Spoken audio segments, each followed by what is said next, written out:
Bom dia, gente. Sexta-feira, 17 de abril. Esse aqui virou meu cantinho oficial, né? Parece até que ele é um cenário, uma partezinha da sala da minha casa que eu interditei para fazer as conversas com vocês. Montei meu escritório, fico com computador, com agenda, com celular, com tripé, com fone de ouvido, com café, com água, tudo junto. Então, hoje a gente vai inaugurar um novo quadro, né? Um novo espaço nas nossas lives. Eu vou toda semana conversar com o Dr. Armando, que já está aqui. Eu vou começar a tentar conectá-lo. A gente vai falar um pouco sobre um pouco, né? Nós vamos conversar no tempo em que o Instagram nos permite, ou seja, até 1 hora, sobre a situação da pandemia, as medidas tomadas relacionadas com a saúde pública. Eu tô vendo que está conectando aqui o Armando, às vezes demora um tempinho mesmo o Insta, né? Ele fica instável. Mas a gente tem feito milagres, gente. O Armando criou um Instagram para conversar com a gente, o Eduardo Suplicy conseguiu se conectar, Débora Diniz fez uma live pela primeira vez. A gente tem que mentalizar que vai dar tudo certo. Vamos ver se eu acho aqui o doutor Armando de novo, porque o Insta às vezes começa com as suas falhas. Então a nossa ideia é que todas as sextas a gente possa fazer essa conversa, né? Saber um pouco. Oi, Armando, bom dia. Oi, bom dia, Manuela. Obrigada por ter feito um Instagram para conversar conosco. Os filhos estão salvando os pais na quarentena. Exatamente. Então, Armando, eu estava explicando para a turma, eu fecho sempre, pessoal, a parte de comentários, vocês façam as perguntas pela interrogação, porque senão fica tudo escrito no rosto do Armando e é muito chato para quem está assistindo. A gente vai começar, todas as semanas eu tenho conversado muito contigo em particular e te perguntei se tu aceitava conversar comigo aqui em público, porque, na verdade, as coisas que tu me falas são coisas que a maior parte das pessoas tem dúvidas, né? Quer saber, quer entender. Eu queria começar pelo começo, te fazendo uma pergunta que tem relação com o começo, né? O começo é muito grande, mas com o começo das ações para enfrentamento da pandemia. A gente tem debatido muito o tema do isolamento, né? O governo federal, o presidente da República acaba criando um tensionamento muito grande num tema que é consenso no mundo, né? Quer dizer, o mundo inteiro tem gastado a sua energia para debater outras ações, tendo em vista que o isolamento é um consenso. Tu pode explicar tecnicamente para as pessoas em que etapa do isolamento a gente está? Tem essa frase que já virou um jargão, né? Quanto menos parecer necessário, mais ele é necessário. Tu me fala muito sobre a necessidade de nós ampliarmos o isolamento, né? Eu conversava contigo esses dias sobre a ausência de informação de como as pessoas se isolar, né? Então, quer dizer, fica todo dia trancado em casa, semanas, vai no supermercado, aí não lava os itens que trouxe para dentro, quer dizer, rompe uma parte do que fez. Então, eu queria começar conversando contigo sobre isso. Em que etapa do isolamento a gente está? A gente pode fazer flexões, como fez o governador Eduardo Leite, ou a gente precisa ampliar o isolamento social? Certo. Bom, como tu disseste, se há um consenso hoje sobre a forma de enfrentar a pandemia, é pelo isolamento. Inclusive, alguns colegas de São Paulo me provocaram dizendo que não é isolamento social, é isolamento físico. E acho que é um deslizamento interessante, né? Porque senão a gente começa a achar que é uma etapa em que a gente não fala com ninguém, que a gente não atua solidariamente, que a gente não... E o isolamento físico é o que está em questão, ou seja, é o problema da proximidade, né? É o problema do contato e os cuidados em torno a isso. Então, inclusive dentro da casa das pessoas, elas têm que ter essa noção, né? Nós estamos passando por um período em que abraçar, beijar, tocar, como é o nosso hábito, né, cultural e afetivo, precisa realmente estar muito controlado, né? A distância nos locais em que tu tens que necessariamente conviver com outras pessoas, quando é o mercado, a farmácia, nos locais de trabalho essenciais hoje, etc. Então, é um isolamento físico, é uma barreira de proteção física, onde entra máscaras, entra luvas, quando é, né, o caso, entra a higiene constante das mãos, a distância, né, inclusive ao falar, porque aí pode pequenas partículas, né, de saliva tocar outra pessoa e contaminar. Então é físico, não social. Eu acho que isso é interessante para começar a nossa conversa, porque se a gente criar essa ideia de que nós não estamos sós, nós estamos juntos, mas nós estamos justamente no isolamento físico, cuidando para não contaminar outras pessoas, para não comprometer a sua saúde, isso é um bom ponto de partida. É um consenso mundial isso? É, inclusive assumindo por aqueles que no início resistiram a isso, não é mesmo? Os Estados Unidos é um exemplo notório, quer dizer, postergaram, o Reino Unido, postergaram e hoje estão numa situação crítica, né? E ontem eu escutava um colega médico também, o Rômulo, numa outra entrevista, ele dizia, olha, o que mais trabalha contra o sucesso do isolamento físico é o seu próprio sucesso. Ou seja, à medida em que, tomemos o caso do Rio Grande do Sul, a gente tem hoje perto de 800 casos confirmados, né? 22 mortes, infelizmente, a gente olha e diz o seguinte, mas nesse nível, por que não voltar, né? À atividade normal? Está tudo sob controle. Ora, está tudo sob controle justamente por causa do isolamento.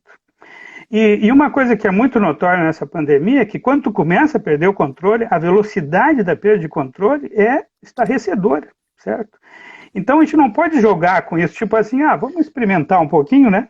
Ver se dá para ir relaxando, e aí vamos monitorar, se começar a aumentar o uso, né, dos hospitais, as UTIs, então a gente volta atrás. Pessoal, não tem volta atrás nesse negócio. Depois que isso toma uma certa velocidade de disseminação e vão se acumulando proporcionalmente, né, os casos que precisam de hospitalização, os casos mais graves que precisam de UTI, esse negócio é incontrolável, certo? Então, toda a conversa que já faz um bom tempo agora, que vem se dizendo, vamos achatar a curva, o que significa isso? Significa o seguinte, assumir que vai ser muito difícil eliminar, no curto e médio prazo, a circulação do vírus, né, e pessoas adoecendo por ele. Mas se nós diminuirmos a intensidade dos contatos, né, sociais, físicos, sociais, nesse caso, nós poderemos ter possibilidade de tratar adequadamente todos que ficarem doentes. Essa é a aposta, certo? Portanto, nós ainda estamos, se considerarmos os números, numa posição mais ou menos confortável, né? Segundo o estudo epidemiológico feito aí em população, recentemente aqui no Rio Grande do Sul, parece ser que aqueles quase 800 que nós temos hoje, né, documentados como sendo casos positivos, representam talvez 10% das pessoas que realmente já portam, né, o vírus aqui no estado. E, portanto, a gente tem que estar muito atentos à evolução que pode ser explosiva. Nesse sentido é que temos argumentos suficientes, primeiro, para manter, né, esse isolamento físico, a restrição de serviços, etc. Temos que, portanto, parar de brigar com isso, temos que passar a agenda para uma outra etapa, dizer o seguinte, como que nós vamos proteger a população do ponto de vista sanitário, mas também econômico e social, por um período que vai ser prolongado. E quando eu te comentava outro dia que nós ainda temos um isolamento muito soft, né? Olhando em comparação o que outros países próximos aqui estão fazendo, Argentina, né? Chile mesmo, Peru, onde é quase que um toque de queda, né? Quase uma lei marcial, no sentido de que a circulação é controlada pelas Forças Armadas, a restrição, só pode sair uma pessoa, né, da família para fazer, por exemplo, compras no mercado, não pode ir. Aqui nós ainda temos assim, tu vai no mercado, parece que se transformou agora numa atividade social, né? Toda a família vai. E isso é uma irresponsabilidade, certo? O que tu comentavas, eu vou no mercado, eu tenho que me proteger para ir no mercado, eu tenho que observar a distância segura no mercado, eu tenho que, inclusive, exigir que os mercados se organizem diferente. Tem vários países em que, para entrar no mercado, te fazem a leitura de temperatura, ver se está com febre ou não, né, e tudo. Por quê? Porque aquele é um espaço que é potencialmente contaminante para os usuários do mercado, né, os clientes ali, mas também para os trabalhadores, né. E, então, nós ainda estamos muito, assim, soft, né, somos muito... eu diria, suaves, né, nesse negócio. E acho que a gente tem que começar a ser mais exigente. Né? Eu ia falar contigo sobre duas questões que tu colocaste, Armando. A primeira é que, pelo que eu entendo nas conversas contigo, o nosso nível de isolamento social ele ainda é muito precário, né? Quer dizer, não existe o controle real. As pessoas elas têm a impressão que nós já estamos no lockdown. Nós não estamos no lockdown, né? As pessoas ainda circulam da maneira que elas elegem circular, né? Exatamente. Claro, orientadas publicamente a não circular, as escolas fechadas, as lojas fechadas. Então, o poder público deu conta de diminuir a oferta de espaços para as pessoas irem, mas não as controla. Quando nós debatemos, e enfim, participo do debate com algumas autoridades, sempre há a perspectiva de que, bom, o Dória mesmo, se eu não me equivoco, falou sobre isso, talvez seja necessário a utilização da força policial para garantir o isolamento. Eu queria falar um pouco sobre isso contigo, em qual sentido? Primeiro, a gente tem como imaginar o avanço para esse quadro sem imaginar, como tu é um profissional de saúde sempre com essa visão muito integrada, né? Quer dizer, que consegue perceber o papel do Estado. Existe como a gente avançar no isolamento social sem avançarmos no tema da proteção social? Né? Vê bem, a gente mora na mesma cidade. Porto Alegre ontem teve 3.000 trabalhadores de educação demitidos pelo prefeito, 650 trabalhadores de limpeza, que é um serviço essencial nesse período, demitidos. Né? Então, eu estou usando só os números do poder público para a gente saber que essas pessoas não vão ter o que comer. Então, o isolamento depende da proteção social, né? Senão, evidentemente, que é uma tragédia que se anuncia. E acho que é essa contradição falsa que o presidente tenta nos colocar, quando ele diz ou é saúde ou é economia, não. Né? É possível saúde e economia garantindo investimento em proteção social, né? Exatamente. Eu diria que no fundo disso a gente não pode esquecer que há continuidades, né, na política e eventualmente se pode provocar rupturas. O que nós temos visto é uma continuidade, né, no sentido de que a desproteção social como marca, né, desses governos que tomaram espaços do poder municipal, estadual, nacional, é uma linha de continuidade na sua filosofia, certo? E nos recupera um velho conflito no século XX, que já Karl Polanyi escreveu nos anos 40, que é economia versus democracia. Ele colocava nesses termos, né? Em que a economia, o liberalismo econômico, o neoliberalismo depois, ele construiu uma lógica em que finalmente não importa, as vidas são descartáveis. Se a lógica econômica, que é uma fé, né? Porque esse é o grande problema do neoliberalismo, ele é uma fé, ele não é uma ciência, tem um claro nisso, ele é um dogma. Então ele propõe sempre mais doença como remédio para a doença, ou seja, e essa lógica de desproteção social em nome de um equilíbrio fiscal, no caso do Estado, ou de uma retomada da atividade econômica, né, por parte do capital, elas constituem uma lógica realmente não solidária e, se queremos levar para um extremo, genocida, porque ela afeta sistematicamente certos setores da população. E daí tem uma coisa, Manuela, que é muito sintomática. Os comitês de crise não têm representação da sociedade civil, fora os representantes do capital, né, os empresários, etc. Isso é uma coisa muito grave. Eu já também me manifestei aí, escrevendo para os companheiros das centrais sindicais e tudo. Os governos simplesmente instalaram os comitês de crise, sequer com os conselhos de saúde, que seriam, por óbvio, uma instância fundamental da articulação social, e, em seguida, dentro do próprio governo, situaram em geral o comitê de crise, inclusive a revelia da própria Secretaria de Saúde. O protagonismo não é primariamente da Secretaria de Saúde, em muitos casos, ou como no caso do governo federal, o Ministério da Saúde. Ou seja, há um deslocamento absurdo, mas que é, insisto, uma continuidade. Não podemos acusar os governos reflexo de uma visão, né? Exatamente, eles não Quer são dizer, incoerentes. De negação da organização dos trabalhadores. Exatamente. Né? É impressionante isso, da negação da tradição política que se organiza e que pode ajudar. Quer dizer, se o espírito é esse espírito de unidade, de salvação nacional, quem são os atores da salvação nacional, né? A escolha reproduz a crença, né? Mas veja só, isso não está na agenda. E vamos reconhecer que a gente não está sendo potente o suficiente para colocar. Nós não temos uma agenda claramente alternativa, né? E isso é um problema que a gente vem arrastando de algum tempo. Então, nesse momento, veja só, o que Naomi Klein fala sobre, né, a síndrome do choque, né, a política de choque. Cria-se o choque, a pandemia é um choque terrível. Pode emergir desse choque duas vertentes. Uma, usar o choque para aprofundar o modelo hegemônico, aprofundar o neoliberalismo, a desproteção social e tudo. Né? Fortalecer, paradoxalmente, o próprio sistema privado de saúde. Né? Um paradoxo, porque hoje a gente depende do sistema público para poder enfrentar a pandemia, mas, para e passo com isso, tem também movimentos que vão tentar se posicionar, né, no âmbito da privatização dos bens comuns da humanidade, como são os medicamentos, as vacinas, etc., para aumentar o poder, né, do capital, da Big Pharma, né, das grandes transnacionais nisso. Então é muito complexo nós enfrentarmos esse tipo de situação de choque se não tivermos uma alternativa de agenda para o choque. Quer dizer, o choque ele leva, em um determinado momento, a que a população queira encontrar uma saída. E essa saída pode ser conservadora, a minha mas tem que ser impressão, transformadora. Armando, eu concordo plenamente contigo, né? A impressão que eu tenho é que o governo ele suga tanto a nossa energia na defesa do isolamento social que a gente não consegue falar. E isso também confunde, digamos, uma parte do nosso campo político que passa a crer que todos aqueles que defendem o isolamento social são nossos aliados. Sim, eles são nossos aliados nessa causa, mas não são todos iguais. Né? Vê bem, Não mesmo. como Não imaginar um governo que equipa, por exemplo, ou que não destruiu a sua assistência social, né, e que, portanto, está distribuindo alimentos com restaurantes populares abertos, com garantia que os estudantes vão seguir alimentados, com um governo que diz isolamento social e danem-se vocês. Não é igual. Até o debate sobre o isolamento social é falso, sem proteção social. Né? Então, isso que tu fala de uma agenda, a gente tem que, claro, é um momento de tensão, é um momento de muita cautela, não se pode fazer em nenhum momento, menos ainda agora a crítica pela crítica, né?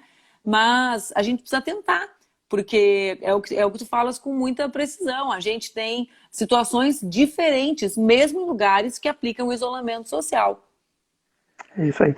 E eu acho que o momento de aproveitar a crise para criar uma agenda de saída dela fora, né, do que vem tradicionalmente sendo feito, significa, por exemplo, assumir, primeiro, que a economia real assume uma preponderância sobre as finanças, certo? Isso. Essa é uma questão que está aparecendo. Segundo, que a vida das pessoas assume um valor superior à economia, porque a economia tem que trabalhar para o bem-estar das pessoas. Isso parece meio óbvio, parece meio simples, né? Mas é uma reorganização do nosso debate que nós estamos precisando para criar uma nova agenda de transformação da sociedade, né? Agora, isso é uma disputa que está ocorrendo agora. Se a gente não for capaz, né, de estabelecer isso, nós vamos arrastar depois no pós-pandemia, que diga-se passagem, quando eu falo em pós-pandemia, não é que daqui a um tempo nós vamos voltar à vida normal. Eu estou convencido que essa pandemia veio e mudou a vida da humanidade persistentemente. Não é uma coisa simples. E aí nós precisaríamos de tempo para explorar as várias vertentes do que significa isso. Mas o fato é que, primeiro, alguns estudos mostram que nós vamos ter que lidar com essa pandemia pelo menos por 2, 3 ou 4 anos a seguir, certo? Porque pelo comportamento do vírus até agora, uma vacina, uma solução universal está longe, longe, longe. Lembre que nós temos outras, às vezes a gente esquece que nós temos outras patologias virais, dengue, zika, chikungunya, que a gente não conseguiu resolver por vacina, porque o comportamento do vírus é muito difícil, né, de ser traduzido numa medida efetiva tipo vacina. E que o tratamento muitas vezes é sintomático e cobra muitas mortes, né? Se queremos ir um pouco mais longe no tempo, o HIV. O HIV até hoje nós não temos uma cura, não temos uma vacina, nós temos uma contenção da doença, né, com os antirretrovirais, mas o HIV... E um protocolo de cuidados, né? Como não pegar. Um protocolo de cuidados, exatamente. Porque talvez com esse vírus, talvez se mantenham hábitos por um período muito longo, né, Armando? Várias pessoas perguntam aqui, quando a gente vai sair disso? O sair disso talvez não seja exatamente a nossa expectativa, né? Talvez mesmo o fim, lá adiante, das políticas de isolamento também represente mudanças comportamentais profundas na sociedade, né? Profundas. E tem coisas que a gente não fazia, que deveria fazer, né? Porque mesmo nos períodos onde circula mais o vírus influenza, ou H1N1, por exemplo, a gente já devia ter uma série de cuidados que a gente nunca tomou, né? Veja isso no aspecto mais dramático e imediato, a desproteção da força de trabalho em saúde. Ora, há muito tempo a força de trabalho em saúde está desprotegida. Todos os dias nós temos pacientes com várias infecções, né, respiratórias, etc., tuberculose e tudo, que entram em serviços de urgência superlotados, que ficam ali nos corredores, né, contaminando outros pacientes, contaminando os trabalhadores da saúde.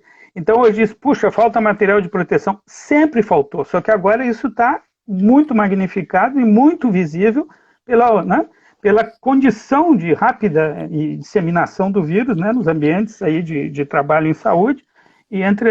Mas isso denota, Manuela, algo que também conversamos já, é que nós vínhamos arrastando uma insuficiência enorme, né, no sistema de saúde. Nós naturalizamos o que eu chamo de desassistência programada, ou seja, a gente sabia que a estrutura era insuficiente. E atenção, Ontem ainda eu li um trabalho da Itália que dizia o seguinte: para cada 4 mortos, né, pelo Covid, pelo vírus, nós tivemos na Itália em torno de 6 mortes por outras patologias que não puderam ser atendidas porque os pacientes de Covid taparam o sistema, bloquearam o sistema. Isso demonstra o quê? Que há um problema no tamanho do sistema. Ah, mas é por causa da pandemia. No caso brasileiro, a insuficiência da estrutura não é. Nós já vimos denunciando isso. Nós temos uma oferta de infraestrutura sanitária, incluído aí saúde da família, pronto-socorros, centros especializados, internação hospitalar, internação não hospitalar, que tem um déficit monumental, né? Um trabalho que fizemos calculava o déficit de leitos no país em 500 mil leitos, certo? Mas como assim? E onde é que está isso? A falta, onde é que aparece? Aparece que em todos os estados da federação, pronto-socorros lotados o ano inteiro, não precisa pandemia. Né? As pessoas esperando internação. Hoje mesmo, nesse momento, a gente tem 120 pacientes esperando internação no serviço de urgência de Porto Alegre. Né? Outros 16 temas deles não relacionados a esse, a pandemia. O COVID ainda não é o preponderante aí, certo? 16 pessoas esperando internação em UTI. Aí tu olha o quadro de UTI, tem leite de UTI. Por que a gente tem sempre 16 pessoas esperando UTI? Ah, pode ser que elas estejam transitoriamente esperando, vão ser logo internadas. É uma hipótese, isso a gente não consegue ver nesses quadros. Mas o fato é que eu tenho acompanhado ao longo dos meses esses quadros, né, públicos aí, e eu tenho visto nas emergências, paradoxalmente agora menos que antes. Antes havia sempre 200 pacientes retidos, e a retenção desses pacientes significa mortalidade evitável, que vai ocorrer, complicações evitáveis, sobreuso inadequado de recursos, ou seja, nós tínhamos uma distorção anterior, certo? E assumimos agora, com essa situação de fragilidade, uma nova carga, uma sobrecarga, né, que está sendo colocada. Então, é também a oportunidade para nós sermos mais exigentes. Olha, nós temos um direito constitucional à saúde desde 88. Por que nós nunca conseguimos botar na agenda para valer um plano nacional que equilibrasse a infraestrutura sanitária com a necessidade populacional? E quando eu digo porque nós, eu digo a sociedade toda, os vários governos sucederam. Parece que a gente vai até um limite, afirma o direito retoricamente, mas na hora de dizer o seguinte: não, nós vamos agora em 20 anos construir infraestrutura sanitária para dar conta realmente de todos. Por certo, única possibilidade que teríamos então de fazer um contraponto público ao privado, certo? Porque a suficiência do público...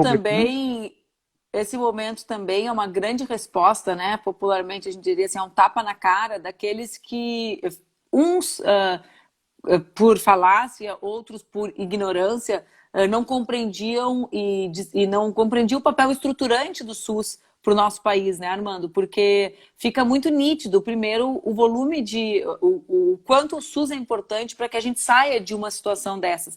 E eu queria te jogar para um outro lugar a partir do teu raciocínio, que é o tema dos hospitais de campanha. Né? Muitas cidades, quando a gente faz o isolamento precoce, né? Precoce, digo, antes da calamidade, como a gente fez no Brasil, vocês usam muito, vocês médicos, todo mundo ficou repetindo, a gente está roubando as expressões de vocês, a gente está tentando achatar a curva, né? A gente acha que vai ter um número grande de contaminados. Eu estava aqui lendo, tem um médico amigo meu desesperado, querendo que a turma que faz doação use EPI, porque vai chegar, então...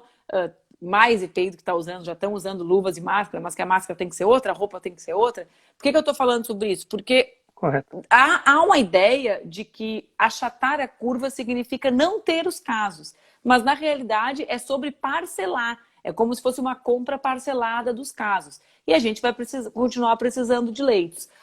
Na maior parte dos estados, eu tenho conversado muito contigo sobre a situação do Rio Grande do Sul e Porto Alegre, mas como eu sei que tu acompanha os números do país inteiro, na maior parte dos estados há uma ampliação do número de leitos, né, a partir dos hospitais de campanha. Em outros lugares, não. O que vai acontecer, mesmo achatando a curva nos lugares que não fazem hospitais de campanha, como é o caso de Porto Alegre e do Rio Grande do Sul, Armando? Pois é, aí a questão sempre ganha complexidade porque a gente tem que examinar isso numa base de territórios e populações e distinguir isso, né?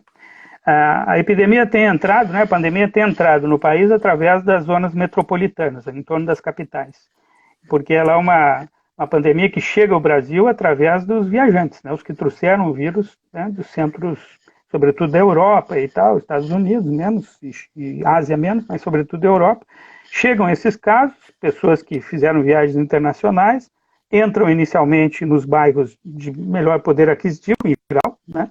E são atendidos em hospitais do sistema privado, né, da saúde suplementar. E depois isso vai disseminando. Em São Paulo já tem um mapa muito claro sobre isso, como os casos vão se deslocando para os setores, né, territoriais, populacionais, de setores populares e tudo. Então, aí vem uma bomba de tempo, né, porque não só é uma multiplicação numérica, mas é também entrar em territórios que estão vinculados a uma estrutura assistencial insuficiente, certo? Do ponto de vista populacional. Se a gente olhar em grande isso, né, e aqui no Rio Grande do Sul também pode se aplicar, a partir do epicentro, que hoje é região metropolitana, nós vamos ter uma disseminação progressiva para todo o estado. E há um grande desequilíbrio da oferta assistencial. Aqui na metropolitana está concentrado em Porto Alegre. O entorno metropolitano tem muito menos oferta hospitalar. Logo, isso vai terminar e logo isso vai se expressar, né, na busca do recurso da cidade, da capital. Isso vai se dar também na dinâmica das regiões de todo o estado e tal. Então, como tu bem disseste, a ideia de achatar a curva, o que é? Não é que os casos vão desaparecer. O isolamento físico agora, ele não elimina a questão da circulação do vírus e o número de casos que vai se dar a partir dessa circulação. Mas ele quer distribuir no tempo, tornar isso possível de atender.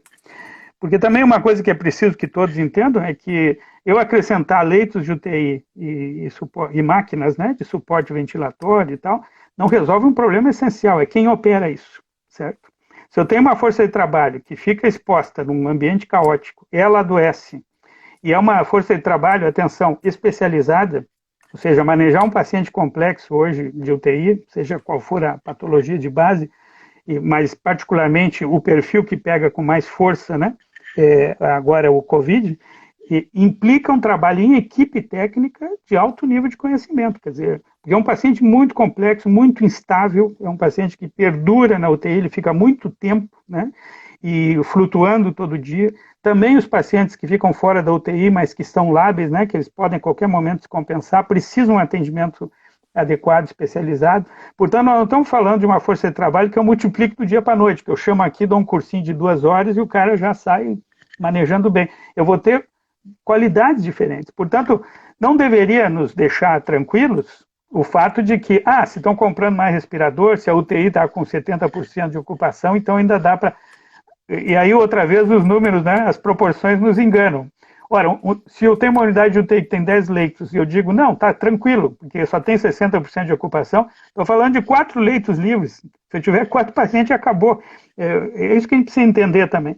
Então, os números absolutos, né, população, recursos, é o que a gente vai estar todo o tempo manejando. Sobre os hospitais de campanha, aí está, se nós considerarmos o déficit anterior, o que nós deveríamos estar usando positivamente essa crise para fazer é recompor a capacidade infraestrutural da saúde, não no sentido transitório, mas reabrir tudo que pode ficar permanentemente, porque isso vai evitar ter pacientes esperando nos pronto-socorros e evitar gente morrendo num desastre de baixa intensidade como nós tínhamos antes.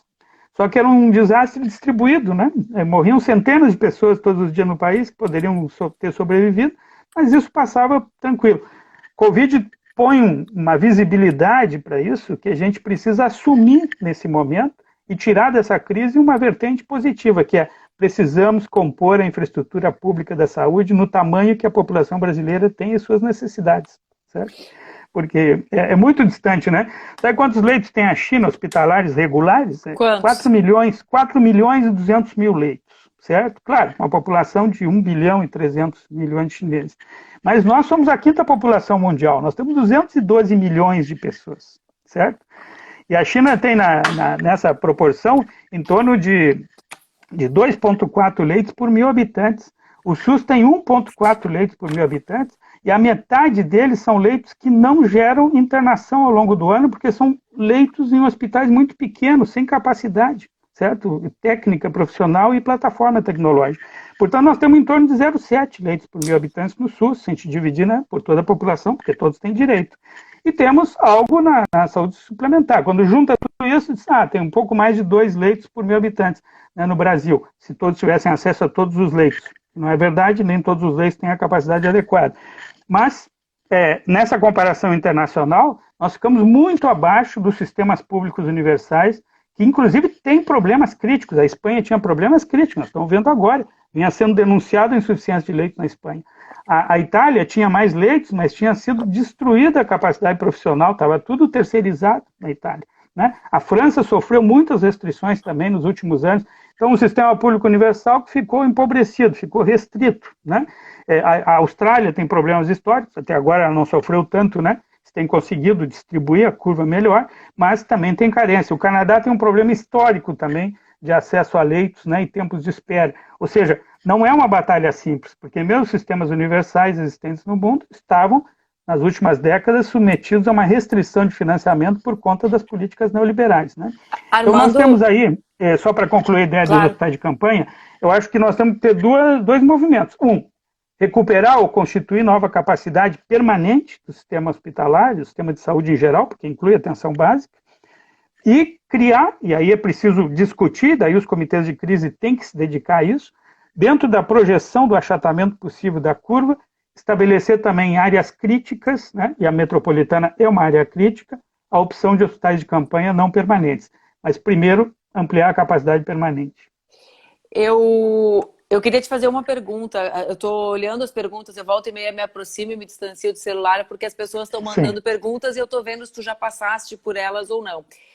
Existe um tema, né? Agora, acho que é uma profissional de saúde ligada ao IMESP que mandou a mensagem, que é o tema das equipes de saúde da família e de compreender o papel das unidades básicas de saúde e dessas equipes, incluindo a ideia dos agentes comunitários, né? Dos múltiplos profissionais que ali estão, no sentido da contenção da pandemia. Então, digamos assim, o sistema ideal, né? Eu estou falando justamente, várias pessoas perguntaram sobre o tio Armando, é uma das pessoas que foi responsáveis pela implementação disso aqui em Porto Alegre.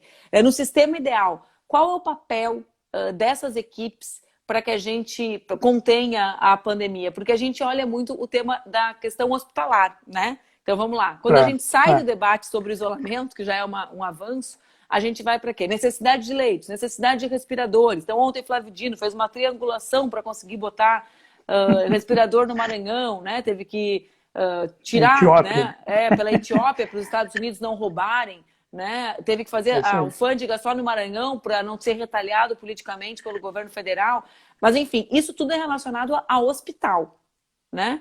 Mas eu fico imaginando com a minha cabeça, de quem escuta muito vocês, né, num sistema que tem unidades básicas de saúde funcionando a todo pau, digamos assim, né, atendendo a toda a rede, os números que chegarão aos hospitais serão muito inferiores, né? Seja pelo acesso à informação, seja por as pessoas não irem ao hospital, seja pela relação médico-paciente, profissionais de saúde e paciente estabelecida nas comunidades. Não? Claro, claro. Não, eu não tenho dúvida. Eu acho que nós temos a oportunidade aqui de acabar também com uma dicotomia que se criou dentro da saúde coletiva brasileira entre atenção básica e hospitais. O sistema de saúde, pessoal, é um só sistema. Ele tem vários subsistemas. Os hospitais não sobrevivem sem atenção básica, mas a atenção básica não sobrevive sem hospitais, porque há uma relação de dependência. Depende muito da necessidade que a população tem. É claro que se eu mantenho uma população vinculada à atenção básica, evitando que tenha, por exemplo, hipertensão, ou que tendo hipertensão, tenha essa hipertensão controlada no acompanhamento ambulatorial, né, próximo à sua casa, permanente e tal, que quando necessita, usa o conhecimento, né, do setor especializado sobre isso, etc. É claro que isso ajuda muito, isso diminui.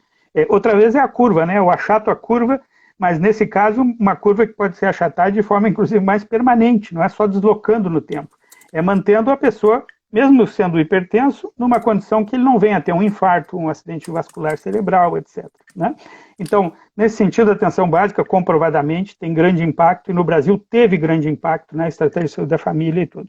Mas a estratégia de saúde da família, juntamente com os hospitais, foram afetadas também por esse subdimensionamento. Né?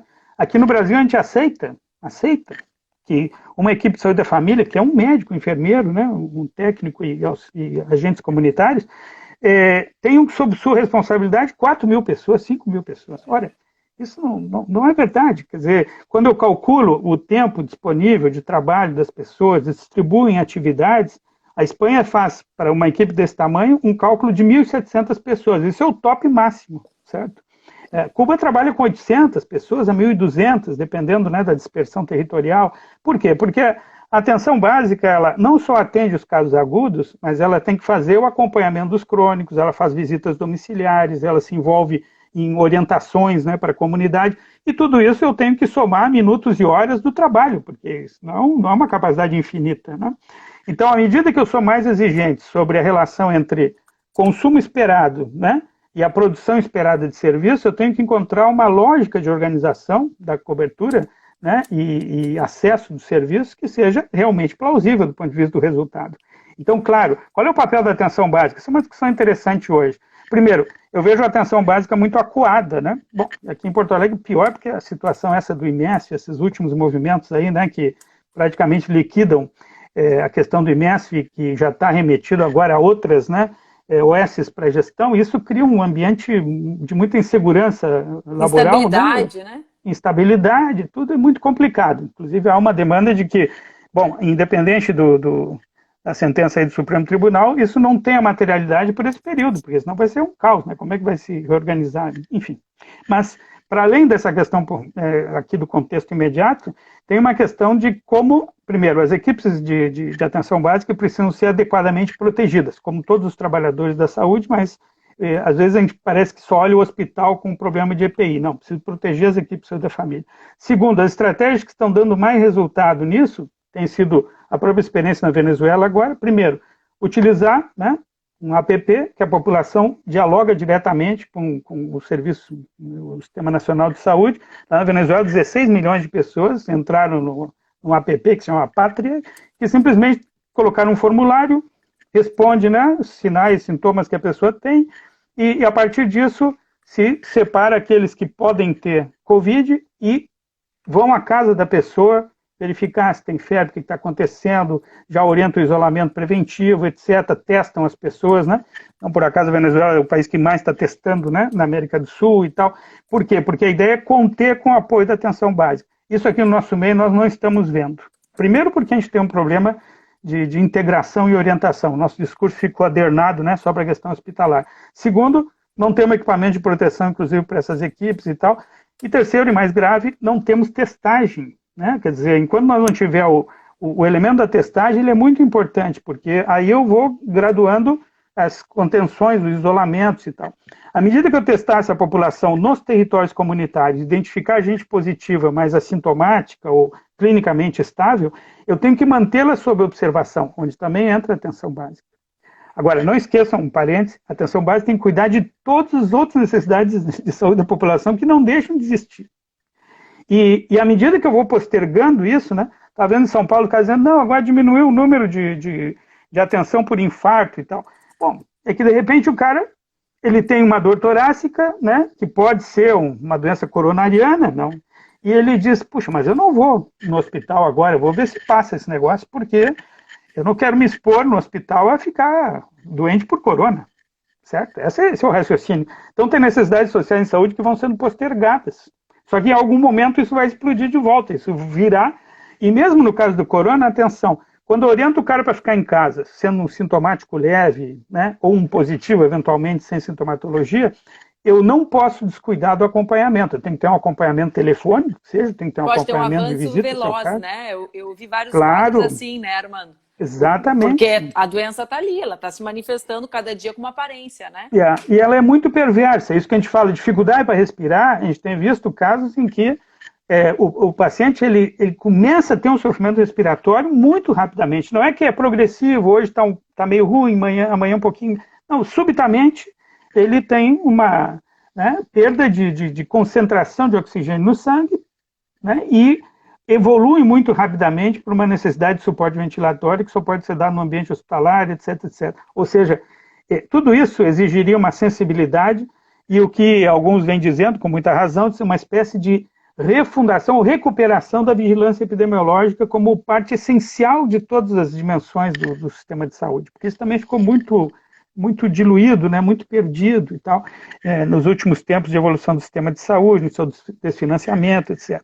Então, eu acho que nós temos ainda um esforço grande a fazer, que é imediato, diga-se de passagem, para recompor essa totalidade sistêmica localizar com a força e a importância que tem a atenção básica, integrar os hospitais, entre eles com a atenção básica, assumir responsabilidades territoriais, né?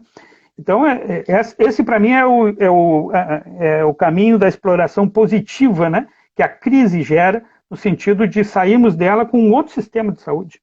E como tu bem já mencionaste, com outro sistema de proteções sociais. Nesse momento, por exemplo, nós não poderíamos prescindir de um sistema de assistência social, né, do SUAS, plenamente articulado com o SUS e ganhando uma enorme importância. Não poderíamos prescindir da proteção do trabalho, né, e renda, da questão da proteção dos salários, mas também da proteção da renda para os trabalhadores informais. Nós deveríamos estar discutindo isso numa outra dimensão. Olha, não precisamos ir longe para ver exemplos sobre isso. Aqui do lado, na Argentina, nós tivemos uma política muito mais afirmativa sobre isso, muito mais agressiva. Diz, ó, tem que botar dinheiro, tem que sustentar as pessoas, tem que sustentar, não, os assalariados, sustentar as empresas pequenas e médias. Não importa, vamos gastar todo o dinheiro que tem que gastar. Porque ali a visão que é correta diz o seguinte. Não, agora mesmo um amigo meu de origem política conservadora me mandou uma mensagem dizendo o mundo está caindo e as pessoas seguem agarradas nas suas certezas. Quer dizer, não é possível, né, Armando, que as pessoas sigam tentando justificar o seu pensamento ao invés de reagir à realidade concreta, né? Exatamente, exatamente. É uma negação, né? Como eu te disse, o neoliberalismo nesse sentido é uma fé. Então, sendo uma fé um dogma, eles acham que tudo vai se resolver pela forma que eles definiram historicamente como correta. E nesse momento, e acho que é muito adequado o que tu diz, certezas nós temos poucas, né? Por isso também a própria questão dos medicamentos, hoje não tem nenhum medicamento que resolva isso comprovadamente. Então, pode ser a cloroquina, pode ser, sei lá, qualquer outro tipo de antiviral, etc. Tudo pode ser porque estão sendo feitos testes de uma enormidade, né, de medicamentos em torno do mundo. Só de testes de vacina e processos de produção de vacina são mais de 190 processos registrados, né? Testes com medicamentos, combinações de medicamentos, etc., também tem uma enormidade, porque esse vírus, que é uma estrutura relativamente simples, mas ele tem uma capacidade, né, ou seja, a forma como ele interatua com vários ciclos do funcionamento orgânico é muito sofisticada. Então ele eu e meu marido, tudo, a gente sempre fala, não é possível que todos os cientistas do mundo tentando descobrir, identificar a medicação ou a vacina, que isso não vai acontecer. Hoje a nossa fé, Armando, ela é assim, dedicada especialmente a vocês.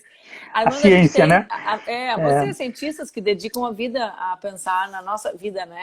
A encontrar caminhos para fazer com que a humanidade enfrente com menos dor esses momentos de instabilidade. A gente tem um tempo pequeno para continuar, e eu estou aqui olhando as perguntas, e uma parte das pessoas, é óbvio, né, Armando? Eu e tu, por exemplo, tu convictos cientificamente a tua vida da necessidade de isolamento físico, que eu vou adotar o teu termo, ninguém está feliz de estar em casa, né? Então está todo mundo muito instável, muito cansado, né? É muito exaustivo para as mulheres ficar em casa, sobretudo muitas mulheres que têm responsabilidade sozinhas com seus filhos, né? É tudo difícil. Mas as pessoas, elas têm uma angústia muito grande com alguma perspectiva, né? Qual é o tempo? Qual é o calendário? Quais são as etapas? As pessoas, elas têm dúvidas que eu acho que ninguém sabe responder ainda, né? Mas que vocês têm mais propriedade para nos apontar um caminho. Quer dizer, em que lugar na estrada a gente está? A gente acabou de sair de casa. Sim. Ou a gente já está chegando no nosso destino, Armando? Bom, vamos começar pela linha mais distante no tempo.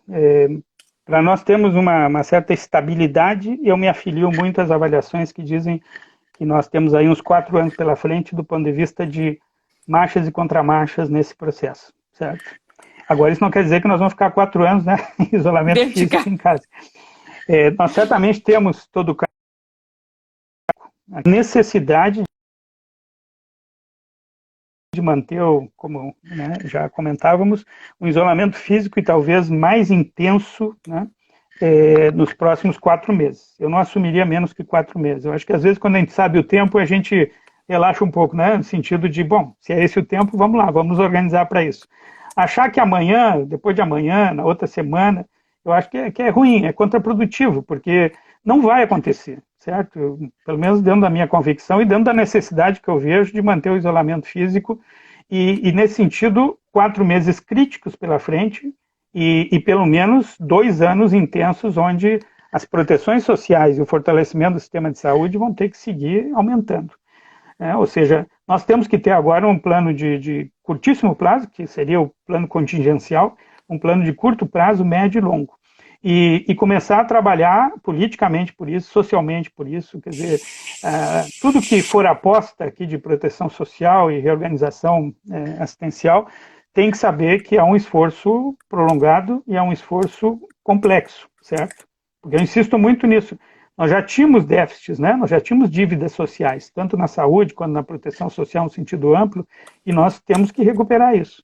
E, paradoxalmente, nessa semana anterior, nós vimos o Congresso aprovando leis que fragilizaram ainda mais a proteção do trabalho, né? Ou seja, de um lado, o chamado Estado humanitário, que é um debate muito interessante para a gente fazer num outro momento, né?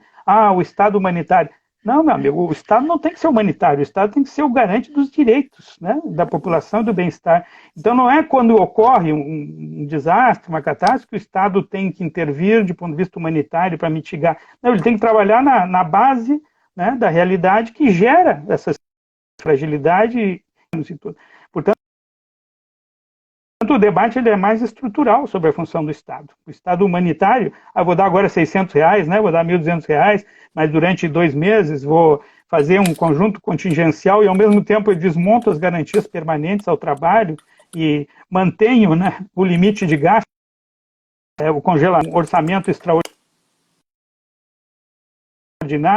Quer dizer, são jogos que, por trás, está o próprio conceito do Estado em questão, né? Aprova um orçamento de guerra, mas não descongela, não modifica a EC 95, né, o congelamento do gasto público, ou seja, é disso que nós estamos falando, de um conflito estrutural.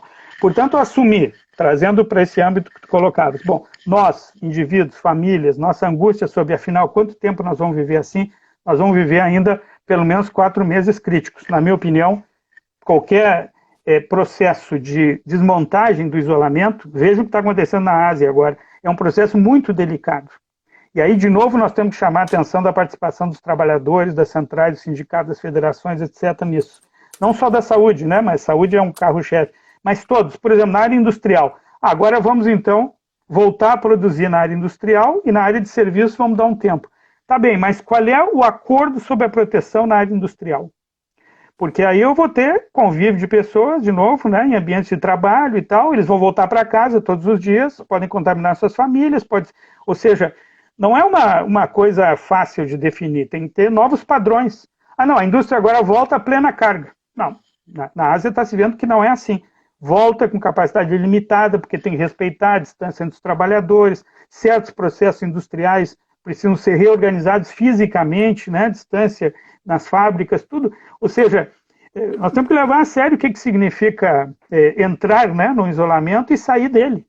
Então tem graus de isolamento. Eu tenho ficado muito, muito impactada. Eu fui no supermercado uma única vez, essas 4 semanas que nós estamos em casa, não é minha tarefa, é a do Duca sair, mas eu fiquei muito impactada, muito triste, muito chocada quando eu entrei no supermercado e vi a ausência de equipamentos de proteção individual para os trabalhadores, né, Armando? Então, quer dizer, a gente nem consegue garantir a condição de trabalho dos serviços essenciais, né? Eu disse para o Duca, nossa, eu me senti visualizando aquela ideia de que existem os escolhidos para viver e os escolhidos para morrer, né? As pessoas, algumas com máscara, indo consumir, enquanto meninos, né? A maior parte dos empacotadores, meninos em primeiro emprego, ali o dia inteiro expostos sem proteção nenhuma, né? Então, como que a gente está pensando em voltar se a gente não está nem garantindo condição para quem nunca saiu? É isso aí. É isso aí. E por isso é tão chocante a diferença, né? Quando minha esposa que está no Peru, ela me contando como é que é o mercado lá. O mercado é o seguinte, tem um limite de pessoas que pode entrar no mercado. Tem uma fila com 1,5 metro de distância marcado no chão, na área externa do mercado. Entra um número, só pode, né? Ao sair aqui entra outro. Toda a reposição de estoques, etc., não é feito no mesmo momento em que tem o consumo, porque não expõe os trabalhadores nesse contato também. Todos os trabalhadores têm proteção, né? Tem medida de temperatura na entrada do mercado, é isso. Está entendendo? É uma gradação diferente. Por isso que eu acho que nós temos aqui ainda muito, muito espaço para ser muito mais exigentes. Mas esse acordo ele é feito na medida em que tu coloca na mesma mesa do comitê de crise trabalhadores, né? Empresários, setores comunitários e tal, e discute a estratégia. Nós não temos comitês de crise hoje representativos da sociedade. Então, claro, vai lá o governador, ele procura manter, né? Acho que tem mantido, como a maioria dos governadores, uma tendência a manter o isolamento e tal, entendendo que isso é, mas ao mesmo tempo... na serra, né? Pois é, mas por quê? Porque o comitê de crise dele tem só os empresários, os sindicatos patronais, organizações. Então os caras pressionam, não tem contraposição, né? Vamos reconhecer que não está na Secretaria da Saúde o Centro de Coordenação da Crise, está na Secretaria do Planejamento, ou seja, já há um deslocamento, né, de centralidade política também. Então, tudo fica muito frágil. Então, nós temos aí uma agenda imediata de dizer, olha, muito bem, nós temos que reposicionar a sociedade nessa discussão, porque o que está em discussão é a sobrevivência das pessoas e tal, né? E, ao mesmo tempo, fazer com que os trabalhadores tenham uma outra voz, né, na garantia, tanto na atividade imediata da saúde, mas em todos os setores, né? Sair do isolamento é um processo muito complexo, tal qual a própria sustentação do isolamento. Até agora, o isolamento aqui no nosso meio ele é feito a partir de uma chamada à auto-organização. Mas talvez a gente tenha que ser muito mais também assertivo no disciplinamento, né, das formas do isolamento. Essa questão dos mercados, para mim, é notória. Nós temos que olhar isso claramente, né? Tem que ter outro padrão de higienização, outro padrão de proteção dos trabalhadores, outro padrão de circulação. Não é possível que vá toda a família no mercado, tem que chamar a atenção e orientar e tal. Então tem muitas coisas a fazer. E acho que o reposicionamento da atenção básica é parte, né, da construção, por outro lado, do fortalecimento do Sistema Único de Saúde no seu conjunto, integrar os hospitais também. Eu tenho insistido, né, e tu sabes que é necessário a gente criar um painel público onde a gente veja o funcionamento de todo o sistema, o que está acontecendo, as pessoas precisam enxergar isso, né? E não só pedaços de informação, saber, olha aqui, ó, tem mais tantos leitos hospitalares, nós estamos aumentando o uso e tal. Isso tem que ser uma informação que a pessoa possa entrar na internet e ver, porque é preciso também dar a materialidade do drama que vai acontecer. Isso todo mundo que é da área da saúde, de outras áreas humanas, né, da antropologia, tem falado, quer dizer, enquanto fica esse número morto, que a gente acompanha eventualmente pelo jornal, as pessoas também não têm noção. A gente despessoaliza a crise numa dimensão que as pessoas acham que não vai acontecer com elas, né, Armando? Então, exatamente. É sempre outra pessoa, o outro, não sou eu, né? Exatamente. Então, tu vê, hoje nós acumulamos 22 óbitos, né? Se não aumentou, o que eu vi pela manhã, 22 óbitos no estado do Rio Grande do Sul. Alguém vai dizer, mas isso é pouco, né? Tem muito mais gente morre de outra coisa e tal. Que é um raciocínio bobo, né? Porque o que acontece? É o problema da curva, o crescimento exponencial, né? Tanto da contaminação quanto do acúmulo inevitável sobre essa base de pessoas com patologia grave e mortes, né? Então, isso quando começar, eu sei que às vezes o pessoal escuta isso e não, estão exagerando, mas eu não preciso inventar, né? Eu não preciso criar uma peça de ficção sobre isso, basta ver o que está acontecendo em outros países. Pegar a Itália, França, Espanha, né? Estados Unidos agora e tal, é catastrófico, quer dizer, nós queremos chegar nisso? Eu não quero, certo? Definitivamente. E não adianta eu pensar, não, mas o perfil do risco é de outro, né? Não vai me afetar e tal. Todos estamos expostos. Isso é uma outra coisa importante. Se criou uma ideia de que o problema da patologia grave é idosos, pessoas com patologias, né, anteriores, não sei o quê. Tu vai olhar a afetação aqui que nós estamos tendo, é significativa a participação de menores, né, de 60 anos, em a maior parte. Eu também então, não sei se as pessoas, elas acham que as pessoas com mais de 60 não são relevantes. Para mim, as minhas pessoas com mais de 60 são muito relevantes. O presidente se refere aos idosos como se fossem nem saco de lixo, né? Porque os resíduos também viram coisa. Então, meu pai tem 65, que é a idade do presidente da República, e eu quero privar com ele, conviver, que a minha filha conviva por muito e muito tempo. Então, por também, favor, né? não é, mano? Então, também olhar quem são os idosos. A gente vive na capital com o maior número de idosos, né? Idoso no Brasil é acima de 60 anos. Né? É dessas pessoas que a gente está falando que tem gente que está achando que a gente pode escolher para morrer. Né? Marcar eu já vou falar em defesa do interesse próprio, né? Não dá para ser assim. Chegando lá nos 60. Mas veja só, é que eu acho que essa é uma mentalidade terrível, né? Quer dizer, por idade tem os descartáveis, por classe social tem os descartáveis, por raça é descartável. São os corpos descartáveis. Mas esse é o discurso, né? Então, e é terrível. Eu acho que esse tipo de discurso precisa ser combatido. Agora, uma coisa que tu disseste que eu não gostaria de deixar sem comentário aqui aproximando do final é que nós temos que deixar de nos distrair com o senhor Bolsonaro. Certo? Hoje eu acho que o debate que a gente tem que fazer é um debate com os governadores, com os prefeitos, né? Me preocupa muito, por exemplo, essa questão da pressão na serra, do posicionamento, né? Nessa semana, conversando com a presidente da Grampal e também com pessoas da direção da FAMURS, aí, eu tratei de colocar muito claramente o seguinte, olha, esse negócio, esse vírus e a crise vai chegar em todo o estado. Hoje o epicentro é, né, na região metropolitana. Então, sob nenhuma hipótese, a gente poderia flexibilizar na região metropolitana as questões de isolamento. Ao contrário, a gente tem que ser mais exigente e nos preparar como região, mas olhando o conjunto do estado, certo? Porque mesmo Claro. na melhor hipótese, que é de repente eu ter regiões não muito afetadas, vai haver um momento que eu vou precisar usar o apoio dessas regiões para atender regiões mais afetadas. Né? Claro. O que aconteceu na França, em Paris. Né? O tema da Exatamente. Interdependência.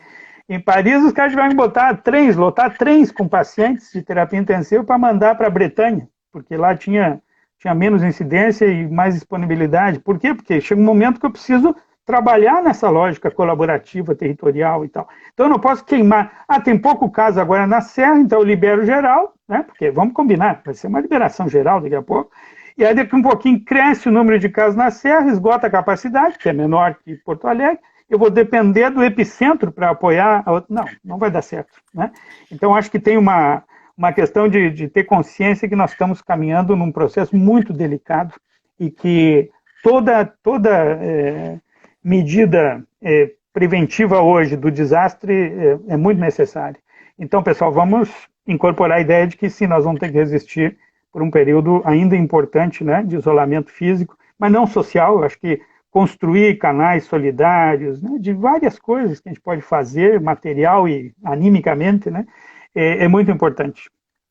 Armando, o Instagram é a tua primeira live, aliás, tu criou o teu perfil para isso, mas quando dá 1 hora, ele desliga na nossa cara, como se fosse aquele orelhão que a ficha cai e a gente ouve o barulhinho e tac, acabou. Não tem tempo para chorinho, como a gente fala. Tá certo. Mas eu quero te agradecer, as pessoas ficaram muito felizes, né? A gente manteve as pessoas todas assistindo, muitas perguntas, e eu quero contar para as pessoas, então, que a minha ideia é fazer com que a gente consiga fazer essa conversa uma vez por semana, eu e tu. Né? Essa é a nossa ideia, Ótimo. A minha ideia, que eu estou tentando garantir a tua participação, porque acho que é um espaço também para as pessoas esclarecerem as angústias, as dúvidas, fugindo um pouco daquele espaço da informação oficial, né? Os governos, eles descaracterizam as informações, tem muito embate desnecessário em função do que representa o governo Bolsonaro hoje de ameaça do país. Então, o trabalho de vocês, profissionais de saúde, também para levar informação para as pessoas, é imprescindível, né? Muito obrigada por ter aceitado. E a gente se vê semana que vem. Obrigado por essa oportunidade. Muito obrigado. A gente se vê semana que vem com o Armando, viu, gente? O Armando, agora vocês vão se acostumar com a presença dele nas nossas redes. Um beijo, pessoal. Boa tarde para todos. Obrigada, Armando. Tchau. Obrigado a você. Tchau.